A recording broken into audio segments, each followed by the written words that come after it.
आज मुझे रिहा किया गया और इस बात का हमें दुख रहेगा सदा। केंद्र की मोदी सरकार के साथ मिलकर भगवंत मान ने जिस तरह से मोर्चों के ऊपर प्रहार किया है, जिस तरह से मोर्चों में तोड़ फोड़ किया, जिस तरह से सभी तरह का सामान की चोरी की गई है और केंद्र की मीटिंग में बुलाकर हमें चंडीगढ़ से गिरफ्तार किया गया। 1947 के बाद कोई भी इस तरह का वाक़या हमें नहीं मिलता और हमें लगता है कि आम आदमी पार्टी 2027 के इलेक्शन इकट्ठे होकर ये लड़ेगी। ये मेरा व्यक्तिगत मत है। हम कहते हैं अब आरडी आप मांग लीजिए, आपका सुलह सफाई हो गया। जब मुख्यमंत्री जी अब जो बोल रहे हैं ना, तो मैं दिल्ली जा रहा हूँ, किसानों की मांगों के बारे में बात कर रहा हूँ, तो मगरमच्छ के हंजू जो है बहा रहे हैं, उसमें कोई भी सच्चाई नहीं है। और अब मेरा मानना, अब जाके शंभू पर भी हम जाकर जायजा लेंगे। अभी डल्लेवाल से मिलते हैं, अगर हॉस्पिटल में वो अगर होंगे, और आने वाले जो भी कार्यक्रम 24 की पीसी में ऐलान किए हैं वो उसी तरह से जारी रहेंगे, उसमें कोई बदलाव नहीं होगा।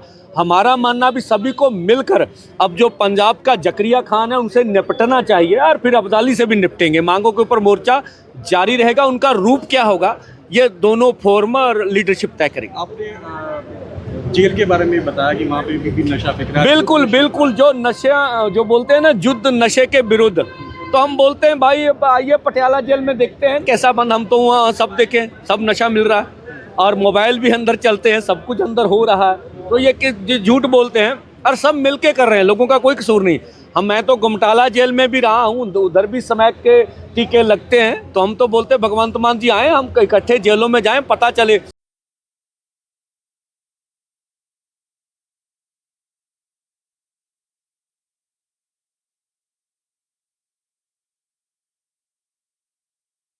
हम आपको ये बताना चाह रहे हैं कि 19 तारीख को जिस तरीके से केंद्र सरकार के साथ मीटिंग के बाद वापस आते समय किसान नेताओं को गिरफ्तार किया गया, उसके बाद से ही सरदार जगजीत सिंह डल्लेवाल जी ने पानी पीना भी छोड़ दिया था। तो जो उनका अनशन 26 नवंबर से चल रहा है, उसी के तहत उन्होंने 19 मार्च से पानी ग्रहण करना भी छोड़ दिया।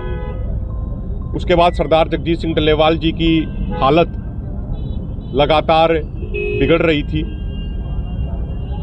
सरदार जगजीत सिंह डल्लेवाल जी ने ये स्पष्ट कर दिया कि जब तक गिरफ्तार किए गए सभी किसानों को, किसान नेताओं को रिहा नहीं किया जाएगा, तब तक मैं पानी की एक बूंद भी ग्रहण नहीं करूंगा। तो जिस तरीके से डल्लेवाल साहब की हालत बहुत नाजुक हो गई, तो आज सुबह लगभग 2:30 बजे के आसपास सभी किसानों को, किसान नेताओं को तमाम जेलों से रिहा किया गया। हमारे 1,500 से अधिक किसानों को गिरफ्तार किया गया था, जेलों में भेजा गया था और कल रात तक 280 किसान साथी जेलों के अंदर थे, आज जिनको सबको सुबह अभी रिहा किया गया है।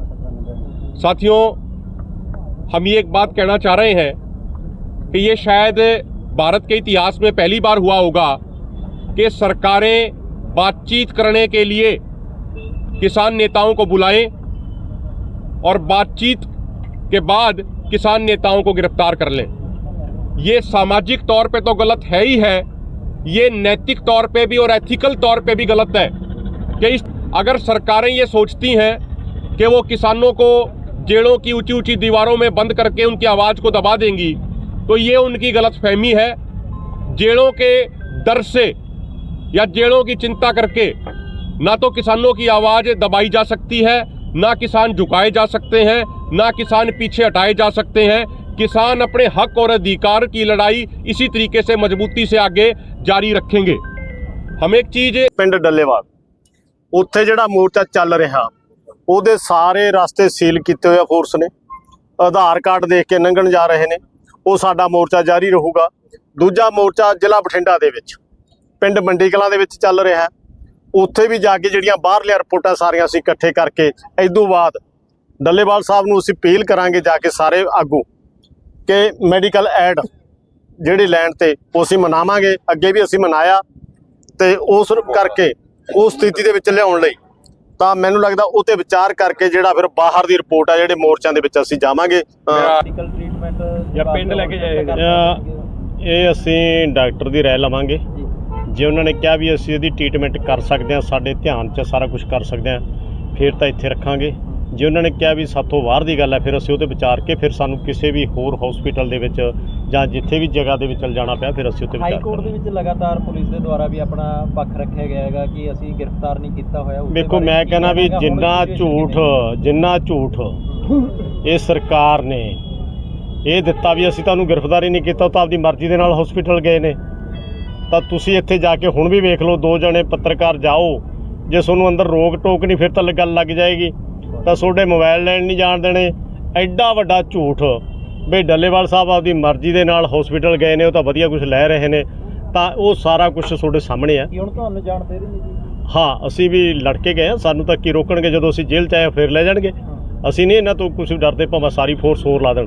ਜਦੋਂ ਧੋਖੇ ਦੇ ਨਾਲ ਸਾਰੇ ਆਗੂਆਂ ਨੂੰ ਤੇ ਸੈਂਕੜੇ ਕਿਸਾਨਾਂ ਨੂੰ ਗ੍ਰਿਫਤਾਰ ਕਰ ਲਿਆ ਗਿਆ, ਤਾਂ ਉਸ ਤੋਂ ਬਾਅਦ ਅਸੀਂ ਜਿਹੜੇ ਆਗੂ ਬਾਹਰ ਸੀਗੇ, ਬੇਸ਼ੱਕ ਘਰਾਂ ਦੇ ਵਿੱਚ ਪੁਲਿਸ ਰੋਜ਼ਾਨਾ ਛਾਪੇਮਾਰੀ ਕਰਦੀ ਸੀ, ਪਰ ਆਪਣੇ ਢੰਗ ਦੇ ਨਾਲ ਬਚਾਅ ਕਰਕੇ ਤੇ ਬਾਹਰ ਰਹੇ। ਔਰ ਪ੍ਰੋਗਰਾਮ ਵੱਡੇ ਜਿਹੜੇ ਆ ਉਹ ਦਿੱਤੇ ਗਏ ਸਨ ਕਿਸਾਨ ਆਗੂਆਂ ਦੀ ਰਿਹਾਈ ਦਾ ਦਬਾਅ ਬਣਾਉਣ ਵਾਸਤੇ। ਚਾਹੇ ਉਹਦੇ ਵਿੱਚ ਸਭ ਤੋਂ ਪਹਿਲਾਂ ਤਾਂ ਡੱਲੇਵਾਲ ਸਾਹਿਬ ਜੀ ਨੇ ਜਿਹੜਾ ਪਾਣੀ ਪੀਣਾ ਛੱਡਿਆ, ਸਭ ਤੋਂ ਵੱਡਾ ਦਬਾਅ ਇਹ ਸੀ। ਔਰ ਉਸ ਤੋਂ ਬਾਅਦ ਮੰਤਰੀਆਂ ਦੇ ਘਰਾਂ ਦੇ ਘਿਰਾਓ ਕਰਨ ਦਾ ਪ੍ਰੋਗਰਾਮ ਦਿੱਤਾ ਗਿਆ ਸੀ। ਔਰ ਨਾਲ ਹੀ ਮਾਝੇ ਮਾਲਵੇ ਦੁਆਬੇ ਦੇ ਵਿੱਚ ਵੱਡੇ ਪੱਧਰ ਦੇ ਉੱਤੇ ਜਿਹੜੇ ਆ ਉਹ ਪੱਕੇ ਮੋਰਚੇ ਲਾਉਣ ਦਾ ਪ੍ਰੋਗਰਾਮ ਜਿਹੜੇ ਦਿੱਤੇ ਗਏ ਸਨ। ਸੋ ਇਹਨਾਂ ਸਾਰੇ ਪ੍ਰੋਗਰਾਮਾਂ ਦਾ ਜਿਹੜਾ ਉਹ ਨਾਲ ਹੀ ਦਬਾਅ ਬਣਿਆ। ਔਰ ਹੁਣ ਜੋ ਵਿਚਾਰ ਕੀਤੀ ਸੀ ਹੁਣੇ ਕਿ ਇਹ ਪ੍ਰੋਗਰਾਮ ਹਾਲ ਦੀ ਘੜੀ ਜਿਹੜੇ ਆ ਮੁਲਤਵੀ ਕੀਤੇ ਜਾਂਦੇ ਆ, ਔਰ ਉਸ ਤੋਂ ਬਾਅਦ ਦੋਨੋਂ ਫੋਰਮ ਜਿਹੜੇ ਆ ਉਹ ਬੈਠਣਗੇ, ਬੈਠ ਕੇ ਮੀਟਿੰਗ ਕਰਕੇ ਤੇ ਜ਼ਬਰਦਸਤ ਪ੍ਰੋਗਰਾਮ ਜਿਹੜੇ ਆ ਉਹਨਾਂ ਦਾ ਐਲਾਨ ਕੀਤਾ ਜਾਵੇਗਾ। ਆਪਣੀ